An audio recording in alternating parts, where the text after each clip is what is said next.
Pabakwiton og iparelocate gyud ang mga nanimuyo. Kini ang recommendations taga Mines and Geosciences Bureau sa DENR 7 human nila ma-inspeksyon ang pagpangliki o pagpanghulpa sa yuta sa Bukirang Barangay sa Compostela.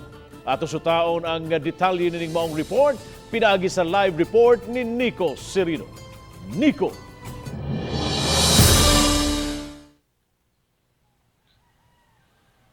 Yes, Bob, naduso na sa taga-MGB ang ilang rekomendasyon kabahin sa sitwasyon sa Bukirang Barangay sa Tag-Ube sa lungsod sa Compostela. Rain-induced o resulta sa pag-uwan-uwan.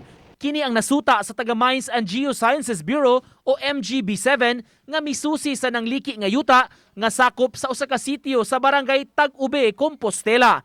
Paghulagway sa senior geologist nga ang pag-irog sa yuta nagikan pa sa ubos nga parte dapit sa sapa ug lakip nga naapektuhan ang ibabaw nga bahin niini. Kaniadto giilana sa MGB ang lugar nga dunay moderate to high susceptibility sa mga pag-irog sa yuta.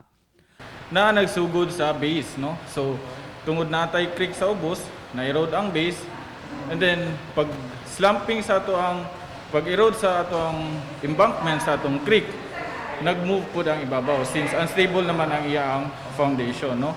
Rekomendasyon sa ahensya pag-relocate sa mga nanimuyo sa dapit. Sa pagkakaron, duha ka mga balay ang apektado sa pagpangliki sa yuta. Apan dunay laing upat pa ka mga balay nga gipahimangnuan sab kay delikado ang ilang nahimutangan. Katong duha ka balay since na naman siya structural damages, any takabaw nga gamay nga lihok basin mao na noy mahinungdan na atay casualty, no? Another 4 houses in the vicinity we will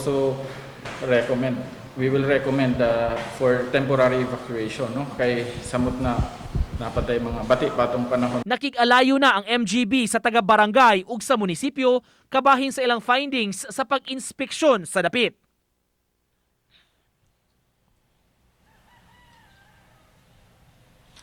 Gipasabot, Bob, sa taga-MGB nga doon na magigitawag hinuon nga engineering intervention nga mamahimong mabuhat apan ang ayang buhaton kini, Bob, magsugod sa ubos gyud nga bahin dito tapad sa sapa apan sa pagkakaron di nila kini girekomendar tungod kay oversaturated na jud kuno ang sitwasyon didto labi na kay padayon sab ang uwan-uwan sa pagkakaron. Bob, Dahil salamat Nico Serino sa ibong live report.